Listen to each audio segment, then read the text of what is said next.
Welcome back to Out Loud, the Selective Mutism Podcast. I'm Chelsea. And I'm Ann, Chelsea's mom. Thanks for coming back. It's been a while since we've been on together. We've had a lot of great guests recently, and I'm looking forward to talking tonight. Did you want to start off with a review? Sure. So we recently got a 5-star review, and it says, I'm so happy to find this podcast. My identical twin boys are diagnosed with selective mutism.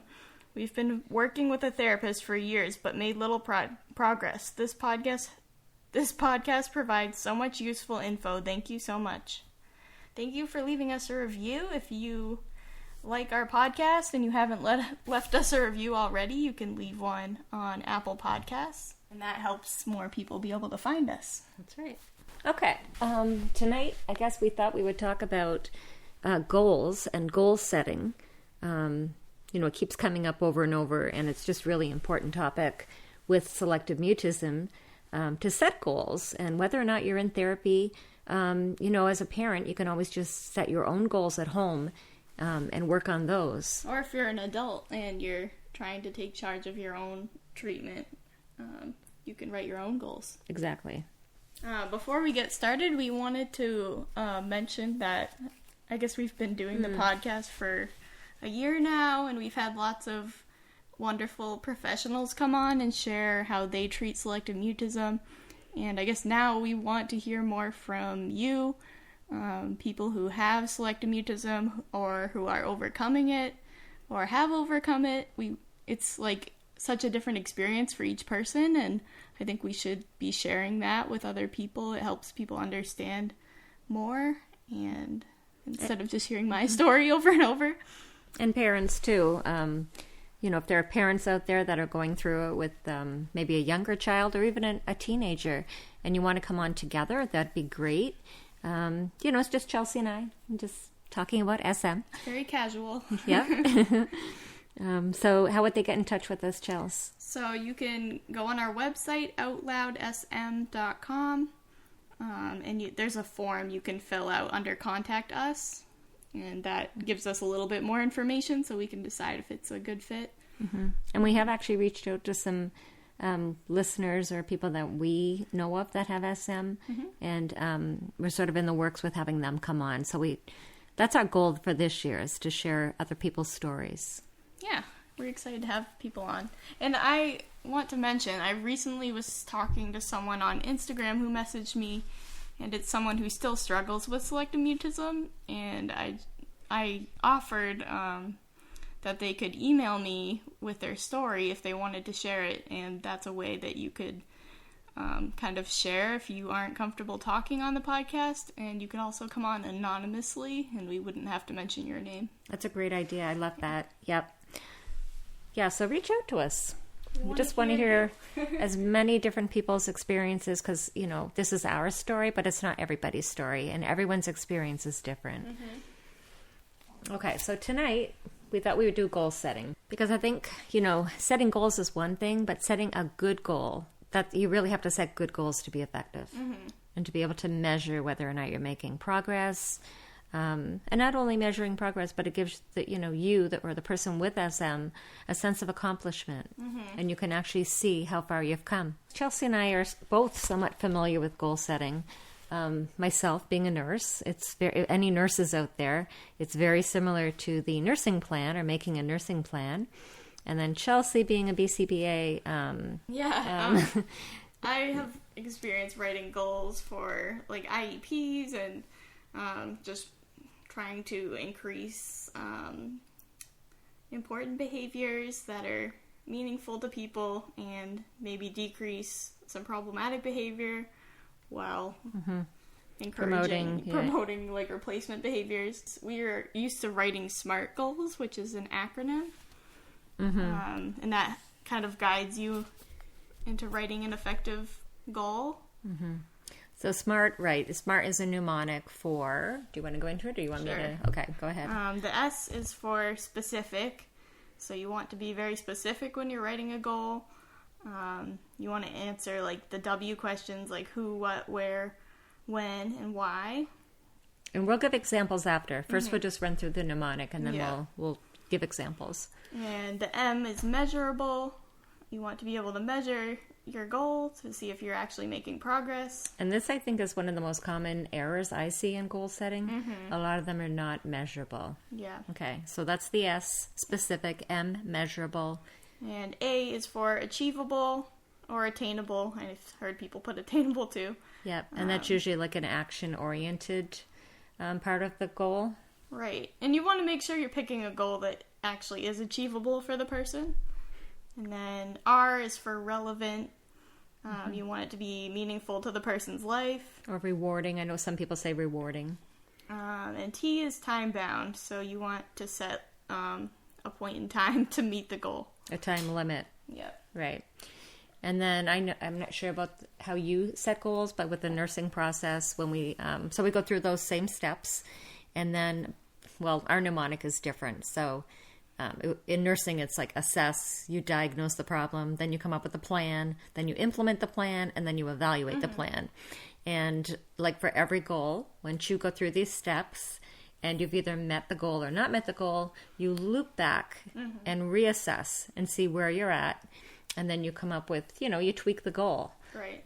Or you've either attained it and move on, or you tweak it, maybe make it a little more attainable, and then you just keep redoing that pattern of evaluating and resetting. So I think we mentioned, when Chelsea went through SM and was going through therapy, her therapist was not specifically trained in selective mutism. So we actually came across some of her old goal charts, and we dug those out and we were looking at them. And it's funny, actually Chelsea was looking at them and picked up on that they're, not the best written goals maybe, but they worked for us. She did great. So we thought we would just, kind of go over those and just give examples using the mnemonic that we just gave in the best way to write goals, or the most measurable goals. And we didn't mention this, but another thing in writing goals is it's usually better to make it a positive, from a positive aspect. So you wouldn't say, Sally won't look at the ground today, or, you don't want to say a don't or a won't in the goal. You want to make it a positive action. And one reason for that is just because you're not doing something doesn't mean you've learned an appropriate replacement for that behavior, or that's true. It doesn't give you anything to learn from. Right. That is, good point. And then, having specific dates, just makes you be more precise. So you have dates, you have times that the goal is going to be attainable by. And that just makes it easier to know if you've actually met the goal or not met the goal. And you're constantly reevaluating and tweaking the goal. Right. Especially with selective mutism, it's hard to pick. Sometimes you don't know if it's achievable or attainable, and then once you get there, you realize it's too hard at the time, and you have to kind of tone it down a notch. Right. It's kind of better to start with the least, I don't know, how do you say that? The least difficult goal? Yeah. Or, you know where they're at, so you should, ideally, you could take data, like baseline data, and see, write down where they're speaking, and it doesn't have to be speaking, but where they're verbal, where they're most comfortable, who they're talking to, in what setting, in what whole situation you want to be detailed, and then you can kind of build up from there. If you know that they're speaking to their teacher every day, you might want to add on to it. Right, or one teacher. Right, exactly. Yeah. Another thing, too, to think of when you're making goals is to write them down. So Chelsea, actually, we had, piece of construction paper, whatever, and just wrote the goals down on it, and then across the top would put the days of the week, so that she could actually, if you don't have stickers, you can put stickers for, yes, you met the goal, or yes, I did it today. But if you don't have stickers, no big worries, just put a check mark or happy face or, anything just to make it fun. And I think, too, when you started, I want to say we started with just 2 goals for the week, 1 or 2 goals. Right. Because it can be overwhelming if you have 5 goals. Yep. That could be stressful and just, it can be too much. Right. So it can kind of make it just seem unattainable. I think it's super important for kids to be involved in this and try to play to their motivations as much as you can and have them involved in, like, putting the sticker on their goal and, like, actually understanding what they are earning and why. And we came across a few that you had actually written. So probably you and your therapist had come up with them together, and then you actually wrote them down. Yeah. Another good thing to do when you're writing goals is to use examples and non-examples, and we can go into that when we do our when we start talking about specific goals.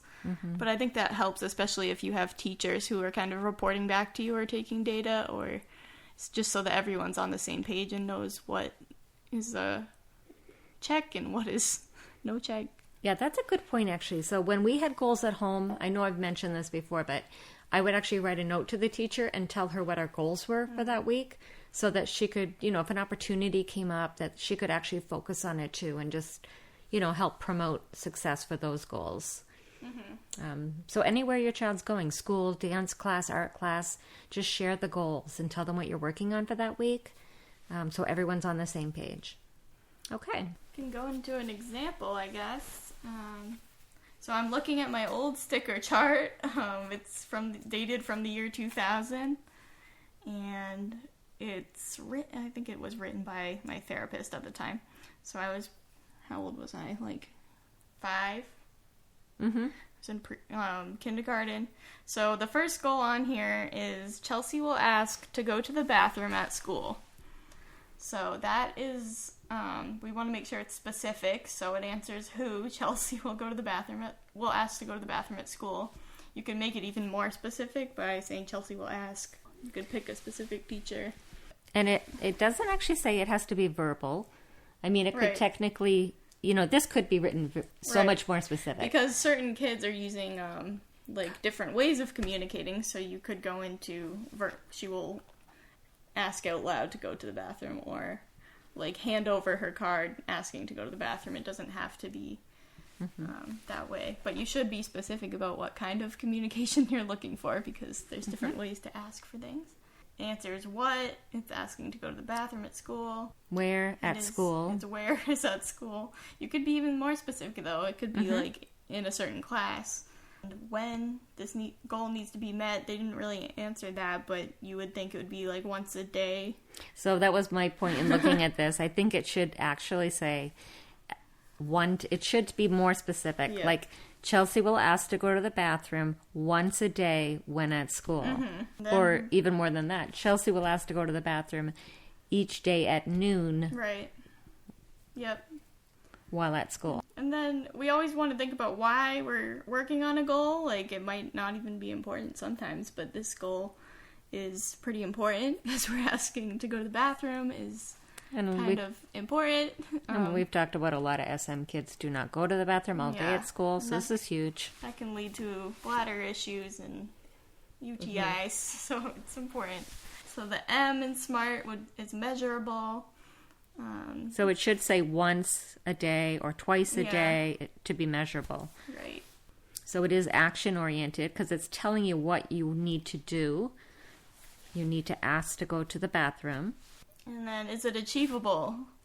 So, if this is totally out of the question, you might want to start with something smaller. You could change it to handing over a bathroom card or signing bathroom. And then R is relevant. We kind of already talked about that. Why are we doing it? I guess being able to ask to go to the bathroom may lead to being able to ask for other things. And it's also important because you need to use the bathroom at school, or you're going to be having accidents potentially, or causing damage to your bladder. And T, time bound, so you want to come up with a deadline. Right, so you could say, Chelsea will ask to go to the bathroom once a day before noon. So, so that your goal was to ask in the morning time. So once you get to noon, it kind of just puts a time limit so that you know when you have to do it by. Okay. Yeah, so you could make it a week-long goal. Chelsea will ask to go to the bathroom one time a day at school, 3 out of the 5 days, and then once you meet that goal a few times, you can up it to 4 and then 5. Right, so the way it's written, Chelsea will ask to go to the bathroom at school. A better way could be, Chelsea will ask to go to the bathroom each day by 2 p.m. while at school. And so then each day, Monday, Tuesday, Wednesday, Thursday, Friday, each day that she does actually do that behavior, she gets a sticker. And so if she maybe only attained that goal for one day, Monday through Friday, I would keep that goal on her chart for the following week. Mm-hmm. If she was able to pretty much master that goal by having a sticker there every day or 4 out of the 5 days, then I would consider that goal met, and I would drop that goal for the week. And if you're seeing that goal consistently not being met, you have to look at it and try to tone it down a notch, because it's not attainable to do that right at that point in time. But it doesn't mean you just give up on the goal. It means you change the goal to be more attainable. Right. Okay, so what was the next one on your list? Another goal that was written for me is Chelsea will not use silly talk. And before we get into this, people talk a lot about the silly talk thing and baby talk, or like using fake voices that aren't how they normally speak when they're comfortable. And that is a part of selective mutism. It's actually pretty common for kids who are kind of in transition from being nonverbal to verbal in situations, because they are vocally communicating. They're just not completely comfortable yet, so they're using kind of a fake version of their voice. It makes you feel more comfortable for some reason. But anyway, this is a goal that we were talking about earlier that is like a negative goal, because it says Chelsea will not use silly talk instead of, I guess Chelsea will speak in her normal voice. Yeah. Mm-hmm. You also want to think about, why is this goal even important? Because I would argue that it's not, because the goal all along is to be speaking vocally, and if that's already happening, then I think that's great. I think kids don't really get stuck in this, and right, it shows that they're already more comfortable and they're working towards being fully comfortable and just being themselves. So I personally wouldn't pick this goal to work on. I think you're perfectly right. Because you are speaking, you're using your voice in front of other people. I mean, so what? You know. Yeah. I think a lot of parents want to work on this, though, because they just want it to be gone. But it's like, you've made so much progress, and it will come in time and when they're more comfortable. Right. I can see, though, from a parent's perspective, because I don't want to be, mean, but it is a little bit embarrassing sometimes. If you're with somebody that doesn't really know your child, and you start barking like a dog, or reverting back to baby talk or something. But, whatever. Hey, you're using your voice, and you're a child, so that's what happens. And right, nobody gets stuck in that. There's no 18-year-olds going around talking baby talk, so... Another goal on here is Chelsea will read in front of Michael. Michael is Chelsea's brother, her baby brother. I'm guessing this was probably hard for me. Yes. To do anything in front of Michael. I think we talked about before how Michael would roar at Chelsea. He's a boy. He was, he's 2.5 years younger than Chelsea. He's all boy. So, I don't know, he would be aggressive and roll and want someone to wrestle with and all that kind of stuff. And Chelsea was just not into that. So she kind of went through a period where she would just avoid him. That sounds awful. So a lot of times, she just wouldn't speak in front of him.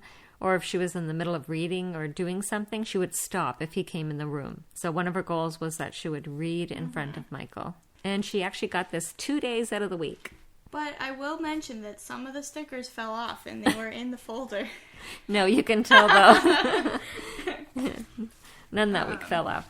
You would definitely want to make this goal more specific. So it mentions I will read in front of Michael. So that's answers the who and answers what I will read. But you might want to say... We'll read out loud. And for how long, and for what am I reading. Yep. And when is this happening. Yep. And how many times? I mean, it's just a very vaguely written goal. You want it to be measurable, so you would say, Chelsea will read out loud for 5 minutes in front of Michael? Or... Daily. Right. So then you know if you either met the goal or you didn't meet the goal. And if that was too tough, you could scale it back and say, Chelsea will read in front of Michael for 1 minute daily, and then see if she could attain the goal for 1 minute. Right. And when you're saying in front of, you need to define that even more, because does in front of mean in the same room? Does it mean like he's across the room doing something else? Does it mean he's sitting next to you and you're reading to him? So that's actually a good point. So actually, if you actually wanted to have you read a book to Michael, this would be easier to attain. Right. To start to read in the room with Michael in the room, and then gradually make the goal a little more difficult so that you're actually reading a storybook to your younger brother. Yeah, you could do like a fade in if you're familiar with fading someone into a room. Right. I just think a big thing, a lot of times we hear from parents that say, well, they just can't do it. They can't do that. And so then they quit that goal. So we're just trying to impress upon you, it's just, there's certain ways to write the goal, but not only that. I mean, if they can't do it, that doesn't mean they can't do it. It just means you need to adapt the goal to something that they want to do and can attain. And for kids who are old enough, I think you should be setting goals with them and talking about, like, if I was to give you this goal, how hard would it be? Like 0 to 5. 0 being not scary, 5 being like completely scary, I can't do it. And then you can kind of go off of those. Exactly. So you obviously don't want to pick a 5 goal, because that would be so difficult for them. You want to start with the ones, the number ones, things that would not be difficult for them, and get some confidence going.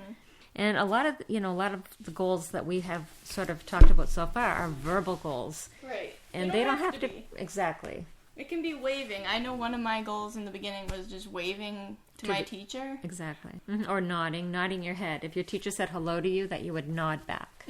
One of these is, we can go over these because there's a whole stack of these goal charts that are like daily. The goals listed are greeting others, so saying hello or good morning, saying goodbye, saying please, and saying thank you. And then there's spots for other, which is just any other. You record the location, and then you can put either a smiley face or kind of a slanty face if you didn't make the goal, which I also disagree with. Yeah, well, it's not really a sad face, but the mouth is just like a flat line. But I also would stay away from that. I would either do you earned it or just leave it blank. Leave it blank, yeah. Don't be negative. Because you're just looking for progress. Like, you just want to be able to track that. Right, and you don't want to make the child feel badly that they didn't attain the goal. It's not about that. They're not in trouble for not meeting their goal. You want them to be successful, so you want to be able to set goals that they can achieve so that they are earning things consistently. And that's a good point, too. So in talking about goal setting and everything, we want to make sure, right, there's no punishment, there's no privileges taken away if you didn't meet your goals, but there are positive. You want to make it a positive aspect. So you actually had a list of some things that we used. I guess we had a treasure chest going, which is a great option where you can just buy things from the dollar store and throw them in there. It's kind of fun to, like, you get to pick something out of the treasure chest. Right, for so many. Right. A lot of teachers do that too. Yeah, we did that at home. So if it was someday if it was a big goal and you even just did it one time, you could like pick the treasure chest. Or if you had a whole week of success, you could go pick something. You want to make sure you're picking things that they actually like, but sometimes the novelty of getting to pick something out of a treasure chest is exciting. And try to switch up what's in it. I think that's important. And one thing, as a tip from a mom, one thing that I kind of did, I think that was a little bit wrong, was, I'd fill the whole treasure chest. Chelsea would go look in it and pick something. But once she got to know what was in that chest, if there was nothing left in there really good, then that was an issue, because she sat there, looked through the treasure chest, decided, hemmed and hawed before she actually picked something. So you really have to just keep adding new things all the time. Or what I did a lot was I would pick something and give it to her, and then she was happy no matter what. But it's just different ways to tweak the treasure chest. Yeah. We also did... I guess I could earn renting a movie back when that was a thing in the 90s. We'd go to Blockbuster and pick out a movie. Get to stay up half an hour late. Get an hour of TV time. An hour of Game Boy time. Reading in bed before the lights went out. 15 minutes. Not having to take the dog out for a day. Oh, an hour out alone with mom or dad. it's also funny. I also have on here camera developing and film, so I guess I liked taking pictures. I think this is a good one. Tell mom if something upsetting happened at school, because I think it gives you permission to tell me, and then you actually get a sticker or reward for it, because I think that's really hard for kids with SM. Something happened at school. A lot of times you just keep it in and you don't share it. Mm-hmm. But maybe by having it on the goal chart, it kind of gives you permission. Like, if I talk to mom about this, I'll actually get a sticker. I kind of like that one. I think it's huge. Just emotional. Yeah. It lets you express. Yeah, right. Mm-hmm. Let you express it, and it's very tough to share with another person. Yeah. So this used to be kind of like our bedtime thing. That's when you would kind of tell me, or sometimes actually in the car coming home, because you would be in the back seat, so there was no eye contact. You're in the back seat. Mm-hmm. And that's another thing I wanted to talk about. This happens a lot with people with autism, where we make goals for them to make eye contact, and I just think that shouldn't be happening with selective mutism either. And I think ABA has come to recognize that as a field, that people who have trouble making eye contact, it's because they're having trouble it's hard to process information when you are being forced to make eye contact because you're overwhelmed with that. And it doesn't mean that a person's not listening to you just because they're not looking to you. I think it's cultural, though. Like, it's actually referred as being rude if you're not looking at somebody when they're speaking to you. Yeah, I just want to make sure people know that, because I think that I see that as a goal still for people with selective mutism, and it's hard to make eye contact, but I don't think you need to write a goal for it. I think that comes with comfort, and you should be focusing on comfort and focus on more functional skills that are going to make a difference, like asking to go to the bathroom and asking for help. Good point. Yeah, but a lot of these goals are not nonverbal goals. Like, they're all about speaking, which people like to focus on with selective mutism, but there's other things that you can focus on, like handing things over, handing out papers, raising your hand, waving goodbye. I think it's a good starting point that you don't really think about, but it's still hard for kids to do. Like, I remember in school we used to pass out graded tests back to kids, and they would pick someone to hand them out. And that was even hard for me. Like, having to hand something over to a person was hard for me. But I think that is a starting point, and if your child's having trouble meeting vocal goals, you need to start with nonverbal goals where you're handing things over. That's also good. It just struck me. It reminded me of, participation grades. And if you have a teacher that's not really cooperative, I guess, or receptive to the, giving grade, not penalizing whatever for not participating, that perhaps is a conversation you could have with the teacher, that she or he acknowledge that if your child is able to pass out the papers or collect papers, something like that should be counted as participation. It's not just verbal participation. Yeah. Actually, another one could be getting up to go sharpen your pencil. Yeah, that's a hard one too. Raising your hand. If you're not ready to ask to go to the bathroom verbally, you can sign it. We already talked about that. Once you meet certain goals, make them harder. Like, tweak them to make them bring it to the next level. Actually, this is kind of funny, that you will talk to children at school. And what does that mean? You did. You said blow up fish to Jeffrey, and then you said in front of Jillian, the big fat pony. So it's kind of silly. It just kind of shows that silliness or silly talking, but that was the way you were able to accomplish that goal. Here's another goal that I had for school. This was in first grade. It says, Chelsea will read out loud to Miss Kim when other children are present. So this isn't a very specific goal. It doesn't say, how many children are present, or am I reading to them, or am I reading in front of them? What am I reading? How long am I reading? When am I reading? What am I reading? It doesn't say any of that. You might want to make it more measurable, how long I'm reading or how much I'm reading. how many children am I reading to, or how many children are present. And then it might not be achievable, so that, to me, that sounds like a hard goal. I don't know where I was at that point, but I would assume that would be hard for a lot of children in first grade with selective mutism. So say you've had this goal for like 2 weeks and you haven't met it, or you've only met it like a couple times. You might want to change it to reading out loud to the teacher with another kid in the room coloring, or like a preferred peer in the room, like one of your friends. And also Chelsea, or the child with SM, should pick that other child. And pick what they're reading. And maybe lessen the amount they're reading. Like, maybe you only have to say one line, or even one word. You might even have to start there. Another thing we haven't talked about is, like, you're setting a time frame for the goal. And if you know you're not going to meet that goal, you can extend it and try to make it more achievable. But I think part of setting, like, a time limit is once you meet that time, you don't want it to be super long, but once you meet the time limit, that reminds you to reassess the goal. So the way we did it, or whatever, is each week we would make the goal chart.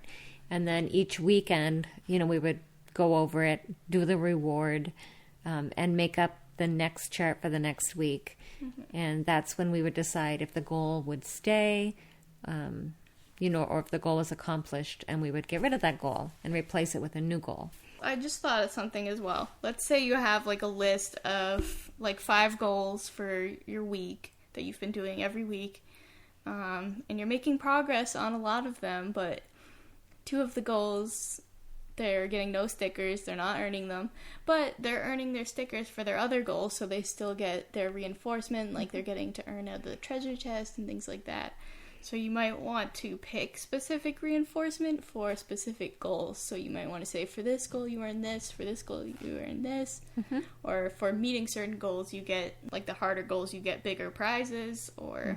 Or sometimes we would just say, if for the whole week you get 10 stickers, then you get to go to the treasure chest. Yeah, but what I'm saying is, if a goal is not being met ever, that's because they're getting reinforcement by meeting their easier goals. Oh, I see. So you might be avoiding a harder goal because you're earning stickers on your other goals and getting something for it. Anyway, I see what you're saying. I think for harder goals, or goals that you're having more trouble with, you might want to have a specific goal for that. Yeah, make a specific reinforcer. Reward. Yeah, so hopefully this is helping. I just want parents to realize, that even if you don't have a therapist, this is something you can do at home. And hopefully we've given you some insight or some tools that you feel more confident to be able to make effective goals. And progress takes work. Exactly. You have to put in the work. You have to do this. I mean, it is work. It does take time. And you don't have to have 5 goals a week. Pick, even if you have, one goal. One goal as a parent. If you set one goal for the week, do the stickers, have some sort of reward, you will, you're going to see progress. And if you don't, then you, like we talked about, you back it up, you make it a little bit easier, you make it attainable, and until they accomplish that. And then you just tweak it a little bit harder each week until it's nothing to them. But I just, want you to realize that as a parent, you can do this. It also gives the child or the teen or whatever, the adult, if you're an adult, you can be doing this for yourself. Exactly. I give myself goals sometimes with things that I'm struggling with. But it gives you like that sense of accomplishment that if you're writing it down and you're documenting your progress, it makes you realize that you can make progress and you can do it. Right. There's I kind of get mad at myself a little bit when we kind of focus on little kids all the time, because in my mind, I think of you, and you were a child when we were going through this, but that's so important that you said that. A goal could be for an older child or an adult, because phone calls, I think, are a really hard thing. And, just challenge yourself, make a goal. I'm going to make myself make 1 phone call a day, or I'm going to make myself make 3 phone calls this week. And if you're an adult and you find that, because I have trouble with making phone calls sometimes, I procrastinate it so I don't have to do it just because it makes me uncomfortable, even though I can do it. But it holds you accountable. So if you write down, I will call make my doctor's appointment today. That's holding yourself accountable, and you might say, I'm gonna earn some Nintendo Switch time or a glass of wine at the end of the day. But it's holding yourself accountable, and it's giving you a little bit of pressure to do it. And you yourself can make it easier. Like, I sometimes write scripts out for what I'm going to say before I make the phone call, because sometimes it just my mind goes blank when someone picks up the phone. So there's ways to make it easier and attainable for yourself. Another good one is just ordering out, because it's predetermined or whatever. You look at the menu before you order out. You know exactly what you're going to say. So that's another good exercise, exercise to do. And writing it down, even as an adult, write it down so you can keep track, like on a calendar or something, so you can see your progress. And then you can, tweak the goal. There's these really cool habit trackers that I can put in the bio as well, in the show notes. I've seen like people in the ABA world use habit trackers. So like you fill in every day that you do the habit you're trying to increase. So then at the end of the month, you get this like cool thing that shows you many days you met your goal. Okay, so we talked about how to write a SMART goal, or how to make a goal better. You want it to be specific and answer the W questions. Who's involved? What is the desired result? What is the desired behavior? Where is the goal being worked on? When does the goal need to be met? And why is this goal even important? You want it to be measurable, so whether you're tracking like the frequency or how long you're doing something, you want to make sure it's achievable and it's written so that the goal isn't too challenging but possible. And we didn't really talk too about short-term and long-term goals.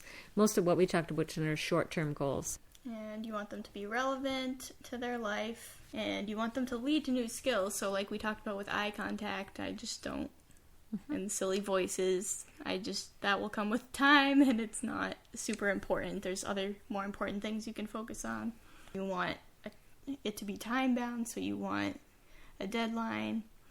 And I think we mentioned this before, but it's good to put examples of the behavior you want to see and non-examples. So you might say, if the goal was to wave to your teacher when you see them in the morning, an example would be like Chelsea waves to her teacher or Chelsea waves to her teacher during car drop-off or whatever. And a non-example would be Chelsea looks at her teacher and gets out of the car. Yeah, I don't know what you're saying about the non-example. I guess so giving examples and non-examples just gives you a better idea of what the behavior looks like and what it doesn't look like. So if someone's taking data, they know when they see a behavior whether that is the response we're looking for or it's not. So if we're saying Chelsea will read out loud for 5 minutes to her teacher at school, an example would be Chelsea reads Harry Potter for 10 minutes or 5 minutes to her teacher, and then a non-example would be Chelsea reads for 1 minute, or Chelsea doesn't read at all and she's playing on the floor with blocks, or Chelsea's sitting with a blank face at her desk doing nothing. But these seem obvious to people, but it just makes it more clear. So that's more in a therapeutic role. Right. Not for a it's mom, not but for the child to read. It's just so that teachers know, like, oh, that was what I wanted to see. That's the she met the expected goal outcome for the day. Yeah. Right. Okay, gotcha. So that's goal setting. So we hope it's helped. And, when you hear this episode, maybe send us some of your goals and how it went with goal setting and what you came up with for rewards. And tell us, like, if you're really stuck on something and you just can't meet a certain goal, you should send it to me because I'm curious. And you could work on it for them. I could work on it. That would be great. Okay, so thank you everyone for coming back and listening again. We are so happy to have you. I love all the feedback that we're getting recently. I really think The podcast is doing wonderful. We're really excited for the guests we have coming on, and we're hoping there will be more people that want to share their story with selective mutism. Make sure you subscribe because we have some awesome guests coming on soon, and leave us a review and rating on Apple Podcasts. And if there's something you want to hear us talk about, send it Chelsea's way. Oh yeah, you can message me on anything. You can find our Facebook page and message me, or follow us on Instagram at OutLoudSM Podcast. Thank you for listening to Out Loud, the Selective Mutism Podcast. Everything I wanted to say out loud.